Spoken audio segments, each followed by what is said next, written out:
Bonjour chers élèves. Donc, la séance d'aujourd'hui, ça concerne toujours la correction du sujet national 2019 en matière sciences de l'ingénieur pour les classes sciences maths B. Donc, aujourd'hui, on va entamer la deuxième partie de l'épreuve. Très bien. Donc, la deuxième partie de l'épreuve, c'est la situation d'évaluation numéro 2. Donc, la situation d'évaluation numéro 2 du système, c'est la cadence de production de la fardeleuse, nombre de packs par unité de temps, et la qualité de l'emballage obtenu dépendent bien sûr du perfectionnement que l'on peut apporter au mécanisme de déplacement du pousseur, en ce qui concerne le guidage, la vitesse de déplacement et le contrôle de la position. Bien, donc cette situation d'évaluation se compose de 3 tâches. La première tâche, c'est l'agencement des éléments constituant le mécanisme de déplacement du pousseur. La tâche numéro 2, c'est le paramétrage du variateur de vitesse. Et la tâche numéro 3, c'est la capacité du moteur plus le variateur. Très bien. Donc, la première tâche, l'étude de l'agencement des éléments constituant le mécanisme. Donc, on doit se référer au document ressource 3, document ressource 4, et on doit répondre sur document réponse 3. Très bien. Donc, cette tâche se compose de 3 questions. La première question, un schéma cinématique à compléter. Deuxième question, un élément à identifier dans le système. Et troisième question, ça concerne la représentation du support le support du rail lamé en vue de face. Il y a une vue qui manque, on doit la compléter. Très bien. Donc voilà le document ressource 3, le document ressource 4 et le document réponse où on doit rédiger les réponses. Très bien. Donc la représentation 3D du moteur M2, le réducteur à engrenage. Donc vous avez le moteur triphasé M2, vous avez un réducteur à engrenage et vous avez l'élément C. L'élément C, il est là, donc on va agrandir le dessin pour voir clairement l'élément C. L'élément C, il est répété 2 fois. Il est encore ici. Puis vous avez une poulie crantée. Une poulie crantée, elle est dite poulie motrice parce que vous avez une deuxième poulie réceptrice. Très bien. Donc voilà le moteur, l'organe ou l'élément C. Voilà l'élément C en 3 dimensions. Donc l'élément C en 3 dimensions, c'est un manchon qui va relier 2 arbres en rotation. Le réducteur à engrenage, l'arbre ou le pignon arbré 3, sur le pignon arbré 3, il est monté une roue dentée. Donc ce pignon arbré est guidé en rotation par 2 roulements à billes. Donc la représentation d'un guidage en rotation, la représentation normalisée est la suivante. Voilà la représentation normalisée. Très bien.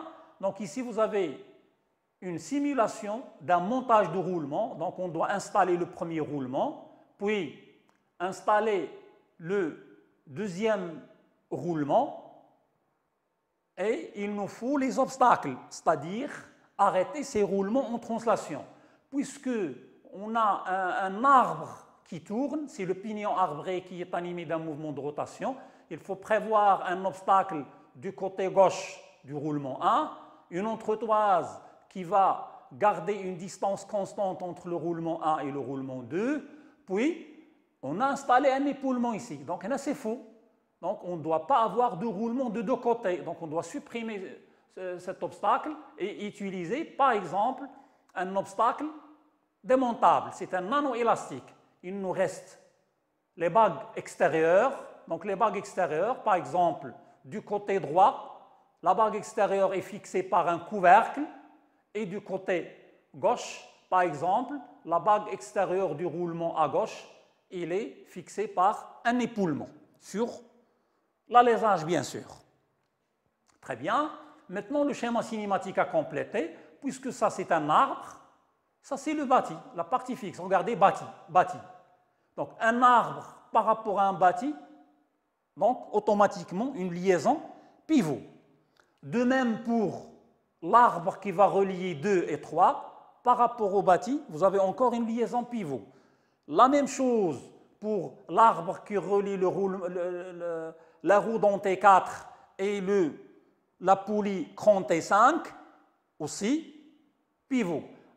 À retenir que la vitesse de rotation de 4 et la vitesse de rotation de 5, on a la même vitesse parce que les deux organes sont montés sur le même arbre. Très bien. Donc, ici, le pousseur est animé d'un mouvement de translation. Donc, on a besoin ici d'une liaison glissière. Une liaison glissière de la manière suivante. Donc, la liaison glissière, voilà, d'axe horizontal. Donc, la liaison glissière d'axe horizontal, il faut compléter.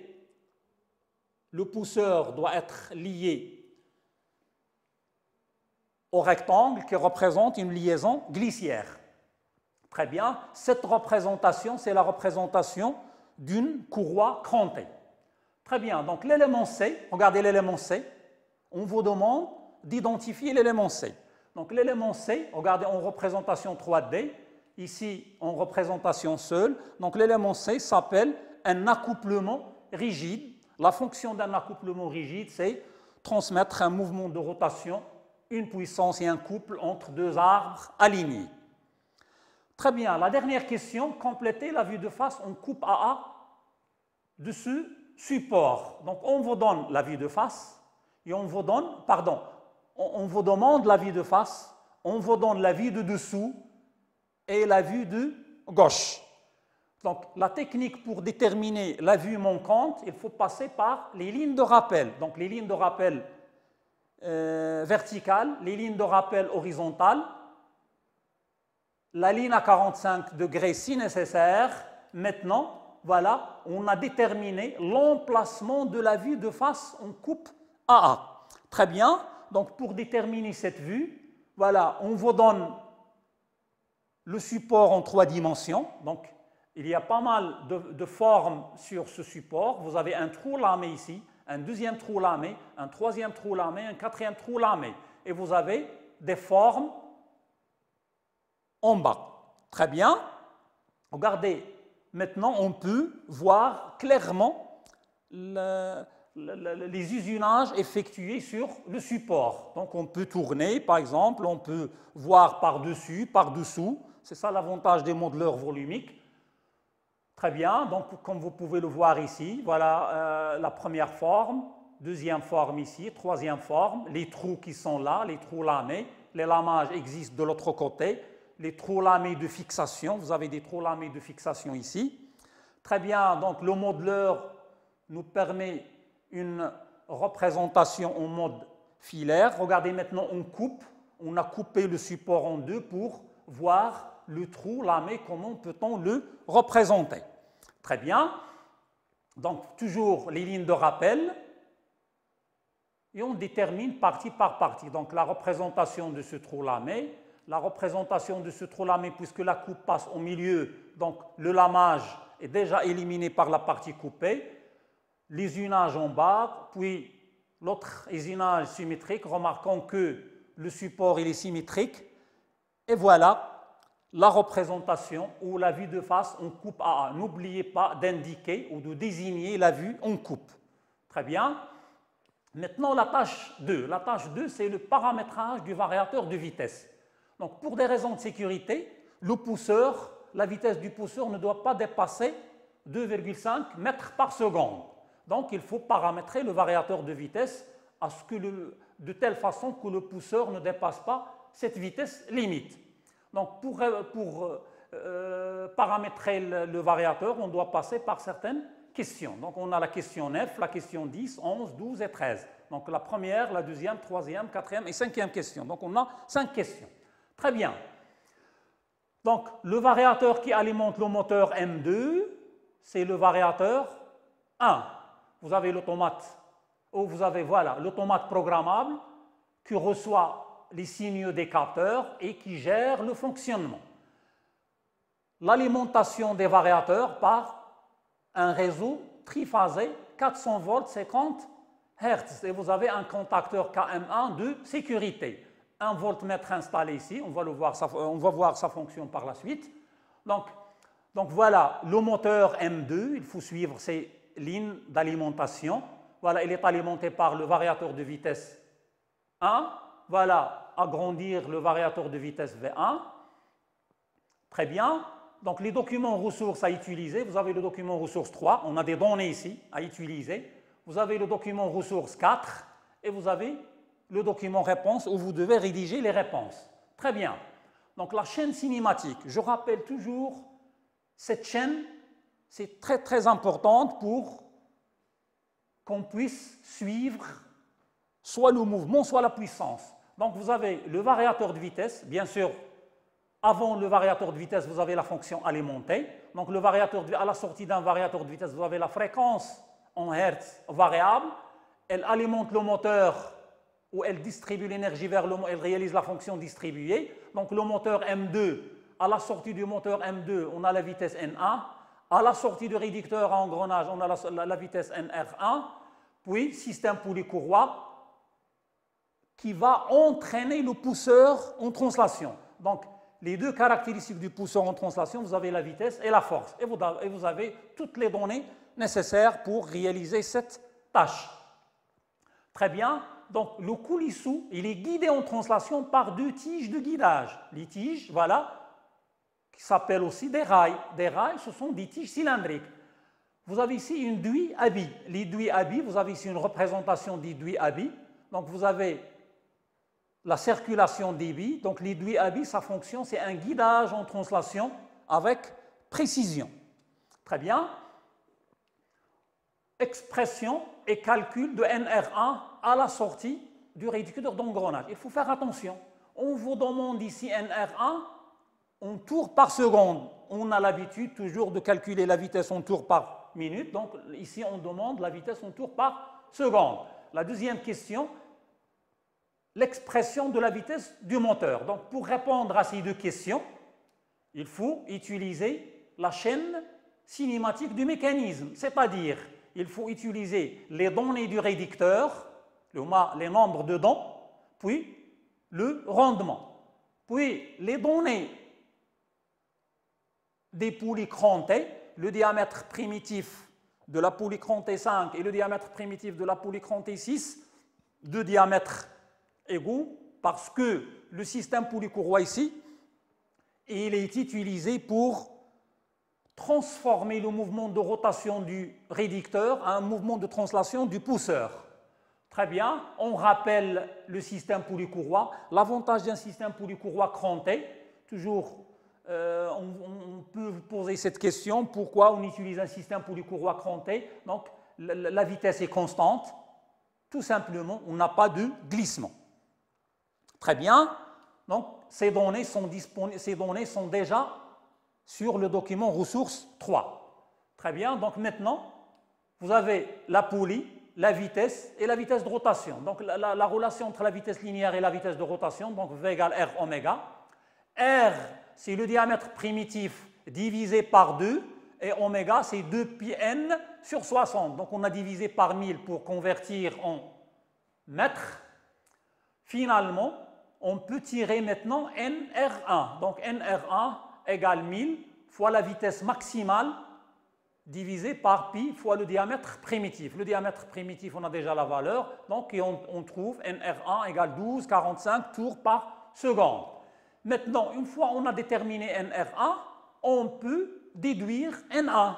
Donc, comment déduire NA? Il faut passer par le rapport de réduction entre le moteur et la sortie du réducteur engrenage. Donc, le rapport de réduction, c'est N sortie réducteur sur NA moteur. C'est Z1, c'est produit des nombres de dents des roues menantes sur produit des nombres de dents des roues menées. Finalement, NA égale NR1 sur R, donc tout calcul fait, donc un calcul simple, on trouve NA égale 31,22 tours par seconde. Très bien. données nécessaires pour les questions 11, 12 et 13. Donc les questions 11, 12 et 13, on doit se référer à ces données-là. Donc, toujours, il faut se référer au document ressources 3. Très bien, donc on vous demande, la question 11, on vous demande de calculer la vitesse du synchronisme.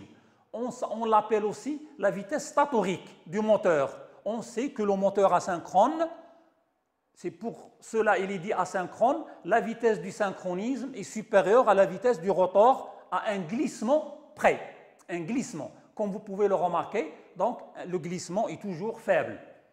Très bien, on rappelle la formule de glissement. Toujours on donne le glissement, on va le donner en pourcentage. Donc le glissement, c'est la vitesse du synchronisme moins la vitesse du rotor divisé par la vitesse du synchronisme. Très bien, donc on tire la vitesse du synchronisme, c'est N1 sur 1 moins G. Finalement, la vitesse du synchronisme, c'est 32,18. Il n'y a pas une grande différence avec si on compare NS1 et N1, il n'y a pas de grande différence. C'est 31,22, 32,18. Très bien. Maintenant, calculer la fréquence F1 à la sortie du variateur de vitesse. On sait que la vitesse du synchronisme, c'est la fréquence divisée par le nombre de paires de pôles. Le nombre de paires de pôles, c'est une donnée, disponible sur le document ressources 3. Très bien, donc F1, la fréquence ici, c'est NS1 fois P. Très bien, donc on trouve la fréquence, c'est 64,36 Hz, bien sûr. Conclusion. Il faut conclure quant au respect de la sécurité si le variateur est paramétré de façon à ne pas dépasser une fréquence de 60 Hz. Donc, si on paramètre le variateur de vitesse à une fréquence de 60 Hz, est-ce que la vitesse du pousseur, ou il faut vérifier que la vitesse du pousseur ne dépasse pas 2,5 mètres par seconde. Donc, cette fréquence est obtenue, comme vous pouvez si vous avez suivi, donc cette fréquence est obtenue avec une vitesse de 2,5. Si on fixe le variateur à 60 Hz, donc on obtient une vitesse qui est inférieure à Vmax, bien sûr. Donc, oui, la sécurité sera respectée. Très bien, la tâche numéro 3. La tâche numéro 3, c'est la capacité du moteur et du variateur. Donc, pour emballer un nouveau produit, donc, il y a des paramètres qui changent. Donc, on a un effort, un nouveau effort, donc F égale 100 newtons, et une vitesse de déplacement de 1,2 mètres par seconde. Donc, pour réaliser cette tâche, on a certains paramètres à vérifier où il faut répondre à certaines questions. Vous avez 6 questions, donc on va passer on passe à la première question. Donc, toujours les documents ressources disponibles, voilà les documents ressources à utiliser et le document réponse où vous devez rédiger les réponses. Donc, vous devez rédiger les réponses, document réponse 4 et document réponse 5. Très bien, toujours la chaîne cinématique est très intéressante. Donc, on a fixé F et on a fixé V. Et on va faire la même chose, on va faire un calcul inverse pour vérifier le moteur. Est-ce que le moteur qu'on va obtenir avec la nouvelle force et la nouvelle vitesse, est-ce qu'il est capable, ou le moteur fixé par le constructeur, est-ce qu'il est capable de fournir cette force et cette vitesse? Très bien, donc le document ressource 3 toujours, le document ressource 4. Très bien, exprimer et calculer la puissance à fournir par le pousseur. Tout simplement, c'est une puissance de translation, F fois V, donc 100 fois 1,2, donc c'est 120 watts, à signaler que la force, elle est en newton, la puissance en watts et la vitesse en mètres par seconde. Très bien, toujours les données, vitesse, force, vitesse, force. Maintenant, expression et calcul de la puissance PM à fournir par le moteur. Donc, on a déterminé la puissance ici, à la sortie du réducteur d'engrenage, c'est la puissance qu'on a calculée ici, c'est la puissance de translation qu'on a calculée. Entre cette puissance et cette puissance, vous avez le rendement du système polycourroie, du système polycourroie cranté. Donc le rendement du système polycourroie cranté, c'est la puissance qu'on a calculée divisée par la puissance à la sortie du réducteur d'engrenage. La puissance maintenant à fournir par le moteur, la puissance à fournir par le moteur ici, il faut passer par deux rendements.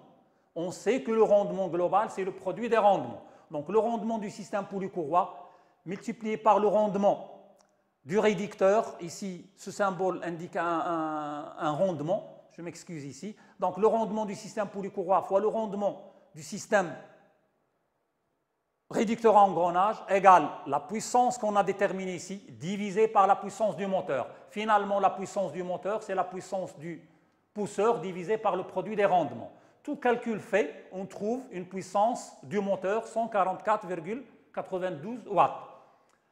Maintenant, l'expression est calcul de la vitesse de rotation à la sortie du réducteur. À la sortie du réducteur, on va noter cette vitesse NR2, vitesse à la sortie du réducteur à engrenage. On sait que V égale R oméga, avec oméga c'est 2πn sur 60, et le rayon primitif, c'est le diamètre primitif divisé par 2, bien sûr, il faut convertir en mètres. Donc, NP5, voilà la formule de la vitesse de rotation à la sortie. Ici, on a NP5 égale NR2, ici, à ce niveau-là. La sortie du réducteur, à la sortie du réducteur, la vitesse à la sortie du réducteur, c'est la vitesse de la poulie 5. Finalement, la vitesse à la sortie du réducteur, c'est calculé, c'est 359,89 tours par minute. Donc un rappel ici, un rappel très important.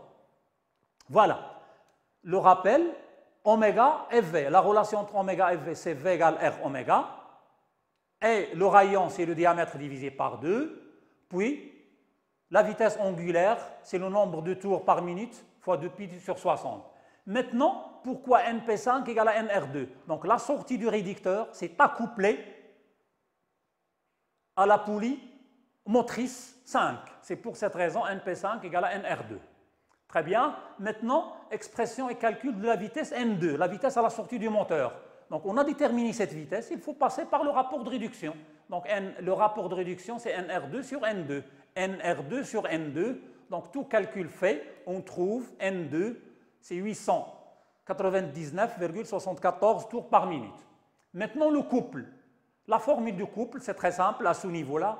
La puissance du moteur, c'est le couple fois oméga. On a déterminé la puissance à partir de la puissance de translation. On a déterminé la puissance du moteur.